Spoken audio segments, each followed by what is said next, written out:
So despite the results not going your way, if you were watching this, in terms of giant head coaching possibilities, I think you guys survived it. I don't think there's any new vacancies you should be worried about. Now, look, there are still a bunch of vacancies out there, 7 of them, 6 of them, and not including Baltimore because he's not going back there that John Harbaugh could actually go to. But at the end of the day, our rooting interest wasn't served this weekend, and it doesn't seem like it came to haunt us. The interesting thing that I'm just talking to Sean about, how come no coach has been hired yet?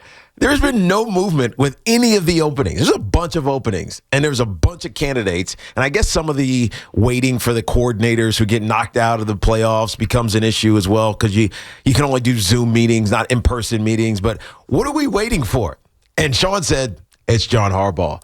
So John Harbaugh is the Juan Soto of this offseason. He is. Of this NFL offseason. We're not fully in it yet, but you know what I mean. The teams that are eliminated. He's the Juan Soto. He's the Don. He's the prize. Yeah. And until he moves, nobody's going to do anything because Cleveland thinks they have a shot at him. We obviously, the Giants do. The Dolphins do. Everybody thinks that they have a shot at John Harbaugh. Obviously not the Baltimore Ravens, but we're going to have to wait until he decides what he wants to do because it's really going to come down to that. Now, he's asking for a ton of money. I know you all saw this over the weekend. He's asking for $20 million in salary, which is at the top end of what head coaches make, and then $10 million for his staff. Well, I don't know if that report is true, by the way. Whatever. I don't know if I buy that. Yeah, I think that got debunked, the $20 million. Yeah. I think that was John Harbaugh. By the way, this is what he deserves. Well, yeah, I think it's easy to assume that the top head coach on the market is going to want to be the highest paid head coach on the market because or the highest paid head coach, period. It's just like NFL free agency. Yeah. When a player gets paid, Andy Reid is paid, Mike Tomlin's paid, the next guy to get paid, head coach-wise, needs to be better. Oh, 100%. And rightfully so, because most times a head coach of the caliber of John doesn't get to quote-unquote free agency, which is where he's at. So I don't believe any of that report, but I do believe it's going to cost you a lot to get him. And it's funny, like watching Saturday night, and all of these games in their own way were entertaining. The only dud was really New England against the Chargers, which was probably a good thing because it was Sunday night. And I don't know about you, but I was tired after watching 7 straight hours of football. But every game had its own form of entertainment. And as I'm watching the Packers melt down, and there were so many reasons they melted down, including the kicker, Brandon McManus, who misses 2 field goals and an extra point, the way that game ended, and losing to a division rival, not just a division rival, but the division rival that you owned for 2.5 decades, I went to sleep that night saying, damn, they're going to get rid of him.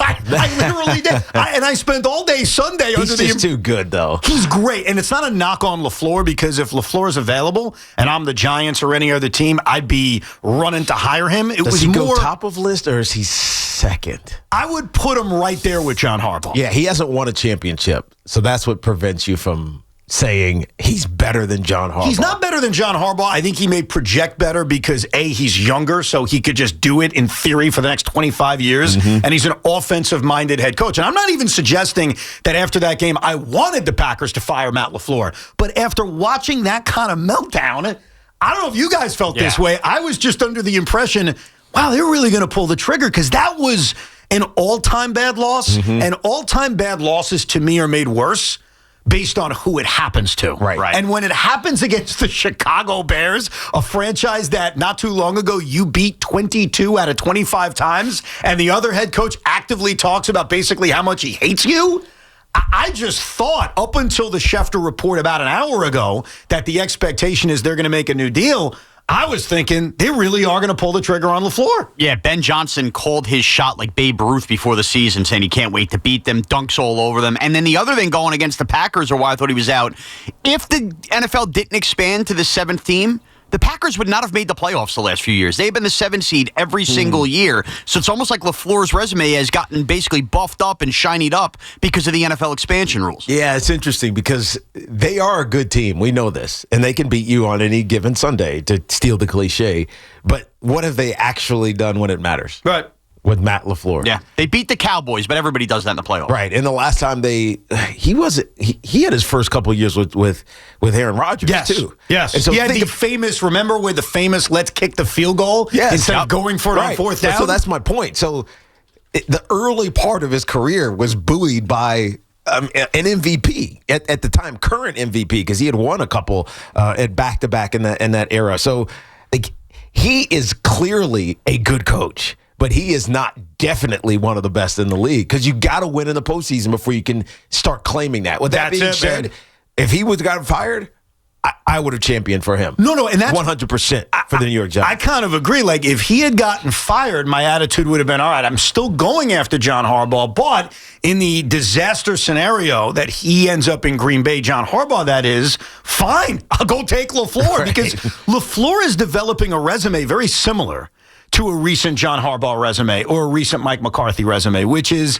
he puts up, or Mike Tomlin resume, which is I win in the regular season and I've got these catastrophic postseason losses. He's 3-6 in the playoffs, and some of these losses, like the one on Saturday, is all time. Like, it's not just playoff losses. And I think about Brian Daboll, like, ultimately what cost Brian Daboll his job? It wasn't just the losses. It was how the losses happened. Yeah. And when you think about the way Green Bay lost this game on Saturday night, I'm still stunned by it. Like, of all the things that happened this weekend, and again, it was so entertaining. We're going to get to every aspect of it. I think the thing 48 hours later I'm still most stunned by is that the Bears came back and won that game. It was 21-9, like halfway through the fourth quarter, or a few minutes into the fourth quarter. That was a Giant-esque loss, the way they lost that game. Oh, yeah, and it was almost over after it was 21-3 for Ben Johnson's coaching acumen. Because you go for it on 4th and 4 from your own 22 or 23-yard line or whatever it is. It falls incomplete. And the next thing you know, they're now right back up. That was made it 21-0. You gave them point-blank range. It just felt like a desperation coaching move. And at 14-3, you weren't in desperation mode that early in the game. So Ben Johnson almost screwed himself. He ended up surviving it because Caleb Williams is turning into one of the top quarterbacks in football. You just have to face the fact. Yep. I know a lot of people had doubts about him coming out of USC and his odd demeanor, but he is a hell of a quarterback. Some of those throws that he made late in that game were just unbelievable. So the fourth down throw, it was so perfectly lofted, like layered. You just can't make that throw unless you're an elite player with an elite mindset to how to play the game. And so Ben Johnson survives because he has a quarterback, which tells you need a quarterback, but you also need a head coach. Absolutely. The other game that I think had the worry of Giant fans in terms of how it would impact potentially John Harbaugh going there was the Eagle game. And it's funny, and I think you guys have the same impression, despite how bad of a loss that was for Philadelphia, and it was bad. I mean, that's a brutal loss, especially considering the amount of injuries not only the Niners were dealing with, but losing George Kittle in the middle of this game to an Achilles injury. Like, this was an all-time brutal loss for the Eagles.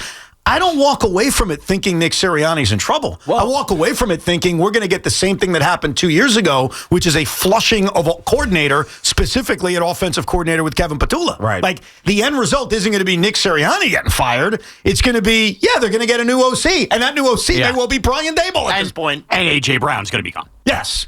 I mean, that's clear. Definitely. And so if you're choosing one, who are you choosing?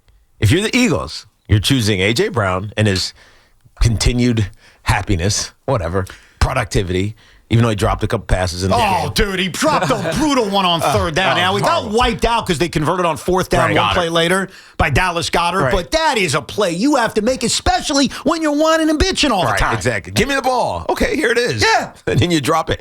Or do you choose the head coach, Nick Sirianni, who people have been, for whatever reason, not fully bought into, despite making the postseason every single season and winning a Super Bowl, getting to another, that he's been a head coach. Like, does that make any? It doesn't make any sense. It's because they weren't fully bought into him from the moment he was hired. He was like the third choice, if you remember. Like, he was even shocked he got an interview. Once you climb the mountain and win it, don't you just forget all that stuff? Tiki, these are not normal people that live down there. They're not normal down there. That's true. But I don't think they're getting rid of him. Now, would I get rid of him? Probably not. But if you ask me on a deserted island who I'd rather not spend time with, A.J. Brown or Nick Sirianni, I'd probably just run into the ocean. Because they're both asses. Like, yesterday during that game, and we all saw it, and Tom Brady broke it down, when we get the A.J. Brown versus Nick Sirianni screaming match. Yeah. My biggest takeaway, and I think I'm an IFO in regards to this, is that they're both asses. Right. Like, why do that right then? if you're Nick Sirianni, why are you sprinting over? Now, his excuse after the game was he was concerned about a 12-man on the field penalty. Yeah, because he was saying, get off the field. Right. He was saying, get off the field, or whatever he was saying. But he ran up to him as if he wanted to start a fight. Yeah. And they're going nose to nose like they're booking a WrestleMania match. And Michael Strahan said it best during halftime. I agree with Michael. If you're the head coach, why are you doing that? Yeah. Like, there are other ways to kind of take a situation and bring down the temperature. So it seems like these are two alpha jackass personalities that don't mix. But good news, Giant fans, I get zero impression that despite how bad that home loss was, Sirianni's gone. No, so I I don't think think you so can either. almost check off the John Harbaugh Eagle connection because I don't see that happening. No, the only one you got to worry about now, connection-wise, is Cleveland.